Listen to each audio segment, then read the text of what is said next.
so excited to have Kyle Carey here, who is going to be performing as part of our concerts at the Crane series on Sunday, February 13th at 3 p.m. Thank you so much for being with me today. Oh, well, thank you for having me. I'm really looking forward to it. I know, and we're so excited to have you perform. I just wanted to start out, Kyle, by asking you describe your musical style as Gaelic Americana. Can you talk a little bit about what you mean by that? Yeah, absolutely. So I learned, well, I've always loved Celtic music. Probably when I was in college, I became like the most interested in it. And of course, I'm American.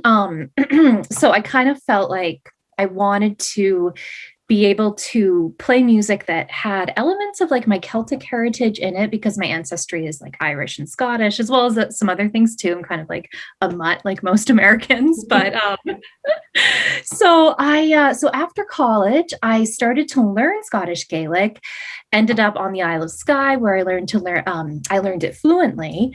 And that was really important to me because I felt like if I wanted to call myself a Celtic artist or a Gaelic singer, I really needed to be able to speak the language fluently. So that ended up happening. And when I was going to record my first album, I had been writing songs like all through college, which were very much more kind of like Americana sounding, like using American folklore. And I thought, this is kind of the perfect way to describe what I do because I'm American, and that's really my heritage, but my ancestry is Celtic, Scottish, and Irish particularly. So I can kind of meld what is sort of just like in my DNA together into a sort of sound. And that's what I tried to do. And that's sort of what I've been trying to do for the past 10 years. I really, I feel like, I found this niche and I'm just kind of trying to stay sort of faithful to that. And it's been quite the adventure, I have to say. Wow. And actually just touching on that further, because so you first studied the Gaelic language in Cape Breton Island in Nova Scotia. Is that right? Yep. And so going back even further, I mean, what first drew you to sort of traditional Gaelic music and language? Because it's very specific and it's, yes. like, was there something in your childhood or like, when did you first hear it? Yeah, you're right. It is very specific. I think, my parents love folk music and there's so much that goes under that umbrella, but certainly like there was Celtic music in our household. And then I would say when I was in college, I went to Ireland for the first time for like a 2-week trip and I heard Irish being spoken. And I think before that, I barely knew that there was even a language. And I thought that's so amazing. And that's probably the language my ancestors spoke. And so I think that's really what encouraged me to start learning. And I actually started with Irish and then I ended up going with Gaelic in the end, kind of just because there's more of a learning structure for learning Scottish Gaelic. With Irish, you're kind of on your own and people do it for sure. But Gaelic's nice because there's a place you can go to where you specifically are immersed in the language. And, I did that program for a year. And to me, like the languages are so closely related that you'd be hard pressed to say that they're two separate languages. I mean, Scottish Gaelic evolved from Irish and they're still so similar. It's really, I can understand most Irish. And actually, if I speak Scottish Gaelic to an Irish speaker, they usually know what I'm saying and they usually respond to me. So they're so closely linked. It didn't really feel strange for me to leave Irish to go to Scottish Gaelic because it kind of just felt like I was just going to a different dialect, really. Yeah, I love that. And you mentioned your family, and I know your father is a writer. So you come from a creative background. Do you think that's influenced you as a musician? Yeah, definitely. He plays guitar, but he's not really, I wouldn't say music is his strong point, but his writing is wonderful. And he exposed me to really good writing as a very young child. So I think that really influenced me in my songwriting. And I love all kinds of writing. I love writing prose and I've written some poetry. And so, I think definitely he in particular is a big part of the reason why I turned out to be a writer, a songwriter for sure. Yeah. I love that. Now this is a little bit more of a pessimistic question, but maybe not. So how has COVID changed how you find yourself working and creating music? Oh yeah, that's a lot. Yeah. You probably get the same answer every time. Absolutely. Yeah. It's been pretty tough. So when COVID first hit, I had 3 really big tours scheduled. Like I was supposed to go to like Colorado, Montana, and then I was also slated to go to like sort of like Wisconsin, that part of the country. And then I was actually supposed to go to the UK.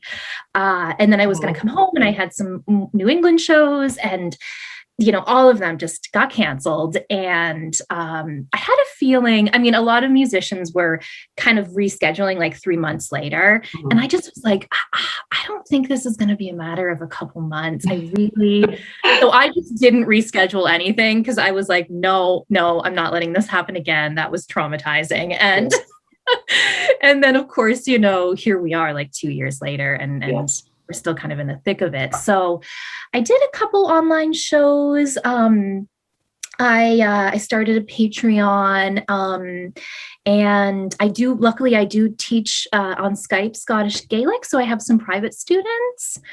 So I had that going too. But we also had a lot of other things going on in our lives. Like I'm actually currently pregnant. And so that took 2 years.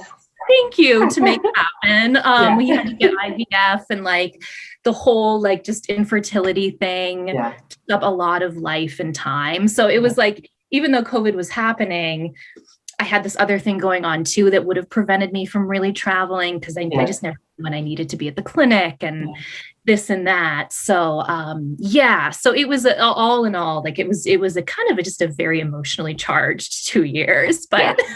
For everybody, I think. Yeah, I think so. Yeah. So, on a happier note, anyway, so you collaborate regularly with other musicians, I know, who often come from a lot of different genres. So, how do you think that's influenced the creation of your original material? I think quite a bit. So my first, really, I would say like it's my producers that kind of will put their touches on my albums. My first album had an Irish producer, and I felt like that came through quite clearly in the recording. And most of the other musicians on it were Irish. And then my second album, he's Irish American, but we recorded it in Scotland, and we brought a lot of Scottish musicians on board. And again, I feel like that changed the sound a little more. And then my most recent one was actually recorded in Louisiana, and that producer has a lot of background in Cajun music. So that was a really cool new element to bring in. And the main guitarist on that album is a Cajun guitarist. So that changed things a little bit more, which was really neat. So I kind of, for the next album, I have to figure out a new twist, but something different. Yeah, different influences. Right. Yeah. So it's precedent, so I have to every time, but it's good. It's fun. It keeps me on my toes. Yeah, definitely. Well, Kyle, thank you so much for taking the time to talk to me today. Oh, thank you. It was a pleasure. Thank you. And I mean, we're so excited. So again, just for everybody at home, Kyle's going to be performing here at the Thomas Crane Public Library on Sunday, February 13th at 3 p.m. in the Richardson Building. I'm so excited. I'll definitely be in the front row. And thank you again. Oh, thank you, Christine. Lovely to meet you. Nice to meet you as well.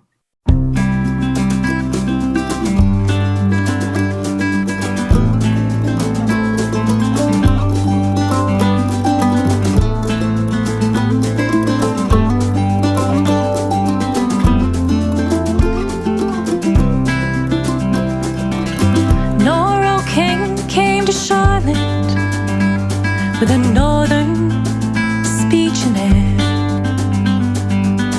Dyed her skirts a harlot's red, more dandelion leaves in her hair.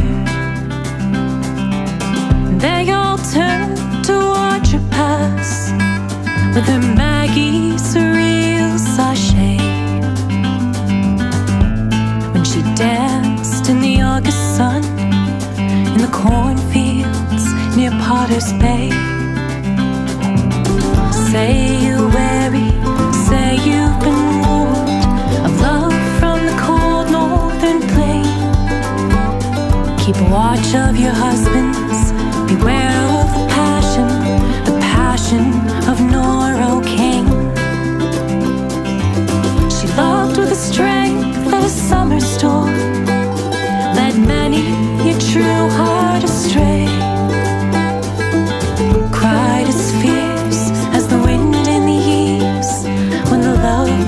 snatched, stole away. They called her brazen, they called her slut, put poison wood vines at her gate. She tied them up with a ribbon so red, made wreaths of their venom and their hate. Say you weary, say you've been warned of love from the cold northern plain. Keep watch of your husbands, beware of the passion of Norocaine.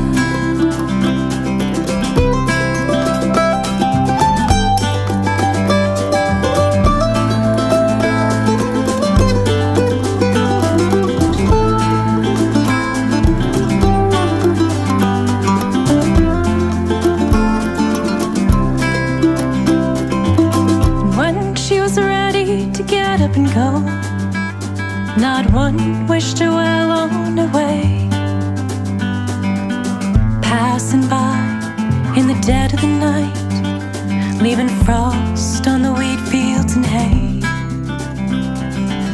I hear she's up by Connors Pass, raising hell and breaking hearts.